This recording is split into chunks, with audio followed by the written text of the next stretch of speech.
मैं मिफ्ताहुद्दीन अहमद हूँ। मेरा घर असम में है।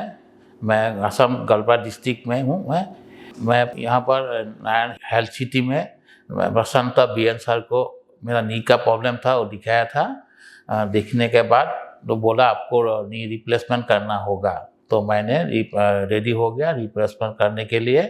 मैं रिप्लेसमेंट किया था। रिप्लेसमेंट करने से पहले मेरा थोड़ा 10 फुट 20 फुट पैदल जाने में मेरा पाँव का दर्द होता था।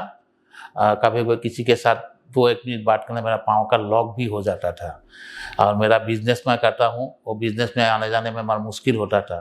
जो मैं ऑपरेशन अभी किया है तो मैं बहुत सेटिस्फाई हूँ। अभी ऑपरेशन में ठीक से हुआ है। अभी पैदल थोड़ा जा सकता हूँ, आहिस्ता आहिस्ता मैं चल सकता हूँ मैं कंप्लीट। मैं बी एन सर को, प्रशांत बी एन सर को धन्यवाद कहना चाहता हूँ। Recently, we came across a patient called Miftahuddin Ahmed. He had pain in both the knee and deformity. Both the knee were bent inside, which is called Varus deformity. The deformity was slightly more severe, which would be more difficult to do in a conventional surgical technique. So we opted for a robotic surgery.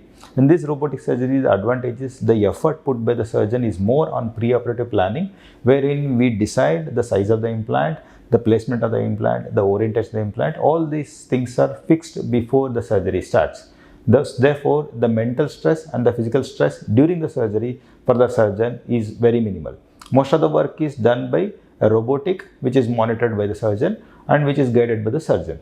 So the surgery went on very smoothly, and since the amount of soft tissue dissection, amount of muscle cut is less, his post-operative pain is also less, and he is recovering very fast. So he had difficulty in walking before surgery. Now he is comfortably walking in a span of 8 to 10 days.